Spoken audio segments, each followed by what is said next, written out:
Hello everyone, this is engineer Kabiraj Bhatt. आज मैले चाहिँ नलेज नेटवर्क विथ इन्जिनियर भन्ने जुन च्यानल हो हैन, त्यो च्यानल हामीले सुरु गरेको त अलि अगाडि नै हो, तर त्यसको उद्देश्य अनुसार मैले चाहिँ टाइम दिन सकिरहेको अवस्था थिएन। अनि आज त्यसको उद्देश्य यो च्यानल मैले चाहिँ किन खोलेको थिएँ भन्ने कुरा प्लस अनि यो च्यानलबाट हामीले चाहिँ के कुराहरू चाहिँ इन्फर्मेसनहरू चाहिँ देखि लिएर हैन, एजुकेसनल कुराहरूदेखि लिएर mainly based on technology plus engineering पार्टको कुराहरू र ग्लोबल पर्सपेक्टिभमा इन्जिनियरिङ प्र्याक्टिसहरूदेखि लिएर हामीले चाहिँ गरेका विभिन्न स्ट्यान्डर्डहरू चाहिँ इन्जिनियरिङ प्र्याक्टिसको सेयरिङ र आफूले गेन गरेको नलेज पनि सबैजनासँग सेयर गर्ने उद्देश्यका साथ मैले यो च्यानल सुरु गरेको थिएँ। तर टाइमको व्यस्तताका कारण मैले समय दिन सकिरहेको थिएन।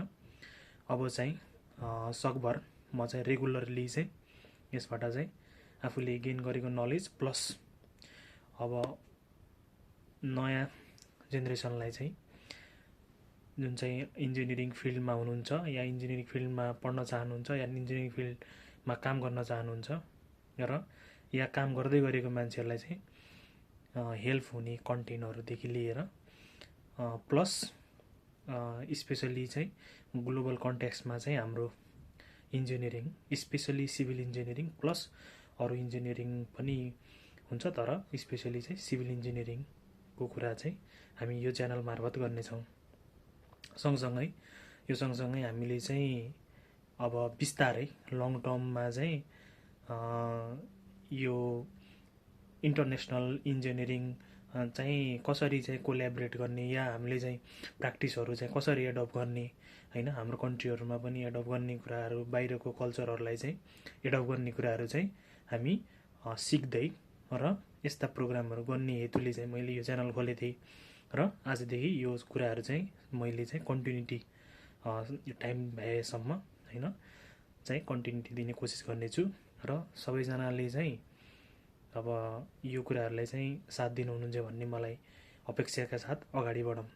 आज सुरुवाती भिडियोमा मैले उद्देश्य प्लस अनि हामीले चाहिँ स्पेसली इन्जिनियरिङ सेक्टरको कुरा गर्ने भएको हुनाले चाहिँ अब यसमा चाहिँ अरू कुराहरू पनि रह्यो हैन, तर आजको चाहिँ मैले टपिक भनेको चाहिँ के छ भन्दाखेरि चाहिँ थुप्रै साथीहरू या जुनियर साथीहरूले पनि जुन चाहिँ अहिले इन्जिनियरिङ फिल्डमा हुनुहुन्छ या इन्जिनियरिङ गर्दै हुनुहुन्छ उहाँहरूले चाहिँ नजिकको मान्छेहरूले हैन सोधिराख्नुहुन्छ। म चाहिँ स्पेसली अहिले जापानको इन्जिनियरिङको कुरा र जापानमा चाहिँ फरेनबाट हैन विदेशबाट आएर मान्छेले चाहिँ काम कसरी गर्ने इन्जिनियरिङ फिल्डमा र त्यसको निमित्त हामीले चाहिँ कसरी प्रिपरेसन हुने, त्यो काम गर्न पोसिबल छ या हैन कसरी गर्ने र त्यो गर्नको निमित्त चाहिँ हामीले गर्नुपर्ने कुराहरू चाहिँ इम्पोर्टेन्ट कुराहरू चाहिँ के हुन्छन् भन्ने कुरा चाहिँ सानो एउटा नलेजेबल भिडियो प्लस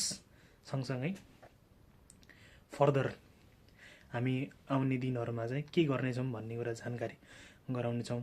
अब चाहिँ मैले चाहिँ आज गर्न गइरहेको चाहिँ स्पेसली हाम्रो नेपालबाट चाहिँ अहिले चाहिँ इन्जिनियरहरू हैन नेपालमा चाहिँ कामको खोजी गर्दै थाकेर हैन बाहिरतिर जाने हैन अनि बाहिरतिर हामीले चाहिँ आफ्नो फ्युचरहरू चाहिँ खोज्दै गरेको मान्छे थुप्रै हुनुहुन्छ इन्जिनियरिङ फिल्डमा है, अनि अरू फिल्डमा नि हुनुहुन्छ, तर मैले चाहिँ आज इन्जिनियरिङ पर्टिकुलरली गर्ने भएको हुनाले अनि त्यो भन्दै गर्दाखेरि चाहिँ थुप्रै कुराहरू चाहिँ हामीले थाहा पाइरहेको हुँदैनौँ, कसरी जाने के गर्ने हैन, कसरी काम गर्न सम्भव छ कि छैन बाहिरको कन्ट्रीहरूमा गएर हैन।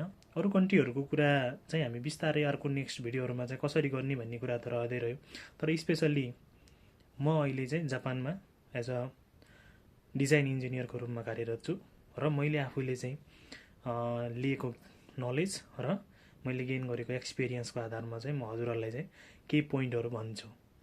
यदि हाम्रो नेपालबाट स्पेसली चाहिँ नेपालबाट कोही चाहिँ जापान जाने प्लान गर्दै हुनुहुन्छ, सुन्नुभएको तपाईँले जापानमा इन्जिनियरिङ एउटा काम गर्ने मौका चाहनुहुन्छ र अनि त्यसपछि चाहिँ एउटा जापान भनेको चाहिँ सबैजनालाई थाहा छँदै नै छ विश्वको टेक्नोलोजिकल कुरा, स्पेसली हाम्रो इन्जिनियरिङ सेक्टरमा चाहिँ एकदम एडभान्स इन्जिनियरिङ भएको ठाउँ होइन, जसमा चाहिँ काम गर्न सबैको चाहिँ सपना रहन्छ। त्यो सपना पुरा गर्नको निमित्त त्यति धेरै गाह्रो पनि छैन। अब गाह्रो छैन भन्दैमा सजिलो पनि छैन, मेहनत चाहिँ पक्कै पनि गर्नुपर्ने हुन्छ। जसको लागि यदि हाम्रो चाहिँ नेपालबाट भनौँ न कोही फ्रेस ग्रेजुएट हुनुहुन्छ होइन, अनि त्यसपछि चाहिँ नेपालमा चाहिँ काम खोज्दै या बाहिर जाने प्रयास गर्दै हुनुहुन्छ होइन, बाहिरको चाहिँ फ्युचर र बाहिर देशमा गएर इन्जिनियरिङ पेसामै काम गर्न चाहनुहुन्छ भने जापान एउटा चाहिँ राम्रो डेस्टिनेसन छ अहिलेको लागि नेपाली इन्जिनियरलाई चाहिँ। तर त्यसको लागि चाहिँ हामीले केही कुराहरू चाहिँ मेहनत गर्नुपर्ने हुन्छ होइन। केही कुरा पाउनुको लागि चाहिँ हामीले अलिक मेहनत गरेनौँ भने त केही कुरा पनि पाउन सकिँदैन। सो मेहनत चाहिँ गर्नुपर्छ। फर्स्ट अफ अल जापानमा हामीले चाहिँ पढेको जसरी चाहिँ इङ्ग्लिसमा पढेका हुन्छौँ, हामीले इङ्ग्लिस मिडियममा पढेको हुन्छ नेपालमा हुँदाखेरि या इन्डियाबाट पढेर आउँदाखेरि पनि। तर जापानमा चाहिँ टोटली जापानिज भाषामा सबै इन्जिनियरिङ कुराहरू चाहिँ जापानिज भाषामा हुन्छ, इङ्ग्लिस भन्ने कुराहरू हुँदैन होइन। अनि त्यो भएको कारणले गर्दाखेरि जापानिज भाषा चाहिँ सबभन्दा इम्पोर्टेन्ट कुरा चाहिँ के छ त, जापानिज भाषा होइन। ल्याङ्ग्वेज चाहिँ बनाउन कम्युनिकेसनको साथसाथै हामी एज अ इन्जिनियरको रूपमा कार्यरत हुने भएकोले भविष्यमा गएर इन्जिनियरिङ सेक्टरसँग रिलेटेड टर्मिनोलोजी र टेक्निकल ल्याङ्ग्वेज भनौँ त्यसलाई चाहिँ, मेरो भाषामा चाहिँ मैले त्यसलाई चाहिँ टेक्निकल ल्याङ्ग्वेज पनि हामीले बनाउन जरुरी देखिन्छ। अब टेक्निकल नलेजहरूदेखि लिएर र यो ल्याङ्ग्वेजहरू चाहिँ के कुरामा ध्यान दिन, कसरी बनाउने, कतिको कम्युनिकेसन हुँदाखेरि चाहिँ हामीले चाहिँ जान सकिन्छ या जापान आउन सकिन्छ भन्ने कुराहरू रहे, त्यो चाहिँ अहिले फर्दर कुरा गर्नेछौँ। अनि नेक्स्टमा हामीले चाहिने भनेको चाहिँ यदि तपाईँ प्लान गर्दै हुनुहुन्छ बाहिर जाने भने आफूमा स्किल बनाउनुहोस् होइन। इन्टरनेसनल सफ्टवेयरहरू केही हदसम्म जापानमा युज हुन्छन्, जुन चाहिँ हाम्रो नेपालमा पनि युज हुने केही हद सफ्टवेयरहरू सामान्यतया, तर धेरै जसो त जापानिजहरूको आफ्नै सफ्टवेयरहरू हुन्छ। तैपनि केही हदसम्म बेसिक सफ्टवेयरहरू चाहिँ सिकेर आउने, इन्जिनियरिङ सफ्टवेयरहरू ड्राफ्टिङको भयो होइन। अनि त्यसपछि चाहिँ अरूमा अब माइक्रोसफ्ट, पावर पोइन्ट, एक्सेलहरू चाहिँ इङ्ग्लिसमै भए पनि राम्रोसँग नलेज भएको भएपछि त्यो चाहिँ एकदम युजफुल हुन्छ होइन। यी कुराहरू रहे इम्पोर्टेन्ट कुरा।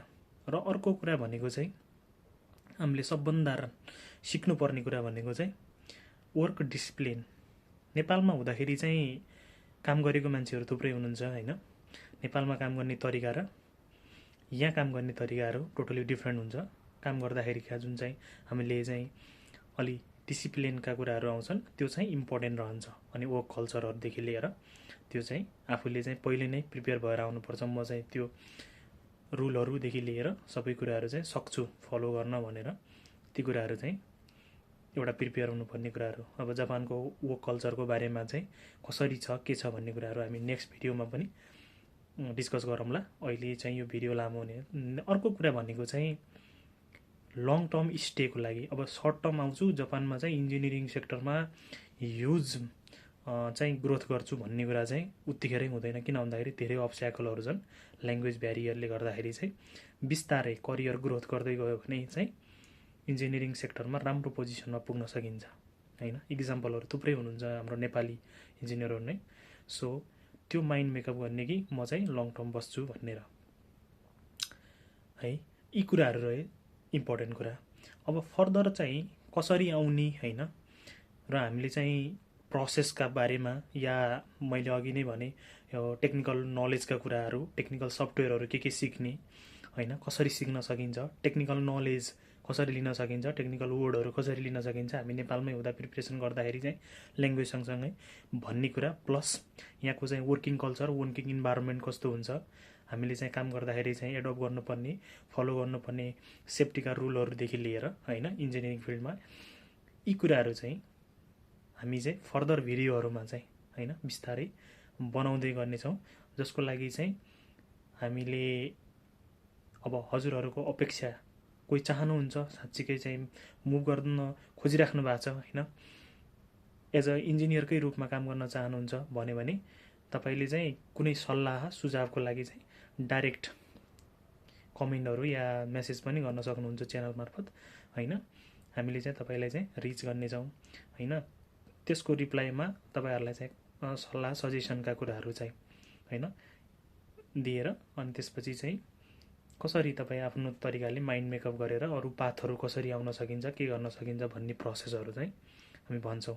अब यसमा यो नबुझ्नु होला कि हामी चाहिँ कुनै मान्छेलाई लिएर आउने होइन, हामी चाहिँ मान्छेलाई ल्याउनेको लागि यो कुनै पनि भिडियो होइन, मैले चाहिँ त्यस्तो कुनै पनि छैन होइन। तर हामी जस्ट सल्लाह सजेसन र यहाँको रियालिटी के छ र कसरी काम गर्न सकिन्छ भन्ने कुराहरू चाहिँ हामी कन्सल्ट गर्ने कुराहरूदेखि लिएर होइन आफूले जानेका कुराहरू आफूले गेन गरेको एक्सपिरियन्सका आधारमा चाहिँ तपाईँहरूलाई चाहिँ बताउने छु होइन।